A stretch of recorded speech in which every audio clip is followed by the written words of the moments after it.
Cherie did a TEDx talk that she sent to me, and she quoted a West Side resident who said, what we have to do is couple progress with genuine equality. And I can't think of any better way to say what lies ahead of us.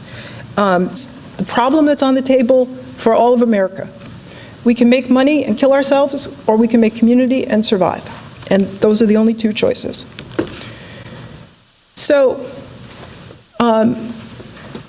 the leaders of the University of Orange, a community organization I work with in Orange, New Jersey, always remind us that there are three things we have to do. We have to know that there's never nothing there. There's never nothing there. We have to acknowledge and fight racism, and we have to know that everything we need is already here. And I have to say that this morning, I was saying, I don't know how to start talking to people about the challenges that are facing this neighborhood, this West Side communities. And my daughter Molly, who's one of the leaders of the University of Orange, said, tell them about the red balloon. And so this is really the point of view, right? This is about how do we see the world.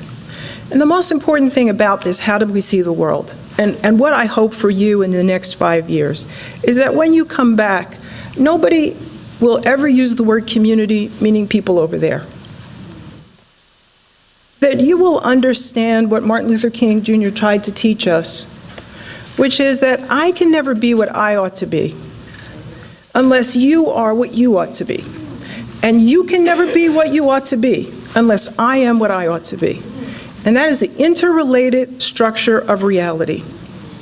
And therefore there is no there. And there is no them. It's only here and us. So the second thing that we have to do is acknowledge and fight racism. And the key point I want to make here is that people that are doing these things, the elephant in the room of encroachment, as somebody just said, the people who are doing this would say they're not doing anything racist, that they're making progress, and that they are helping to lift up the poor. But I want to say that while Jim Crow was more blatant and racism was more blatant under slavery, under Jim Crow, what happened, because we did not succeed in finishing the fight against segregation, and we still have residential segregation, that all the policies of spatial change are racial policies. And what they have accumulated into is what we have come to call serial forced displacement. And that you have to understand that the new fight of civil rights is the fight for stable communities. Now, I'm a psychiatrist, and so fundamentally, I study cities, but I study cities from the perspective of human beings. When I put cities on the couch, what I want to tell them is, you cannot have a healthy city unless you have a city that's first and foremost about all the people.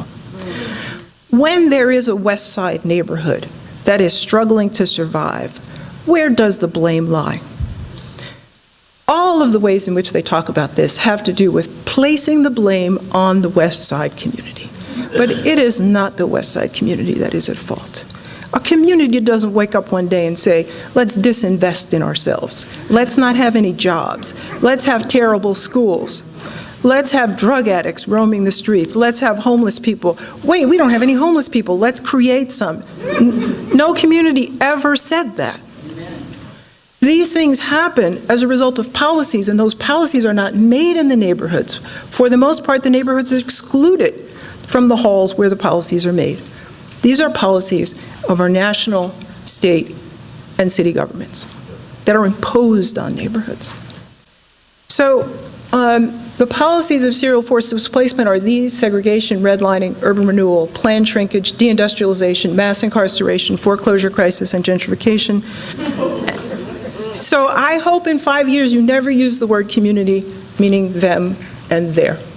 When you say community, you understand that it's one community. We're going to survive this thing or we're not, but whatever's going to happen is going to happen to all of us.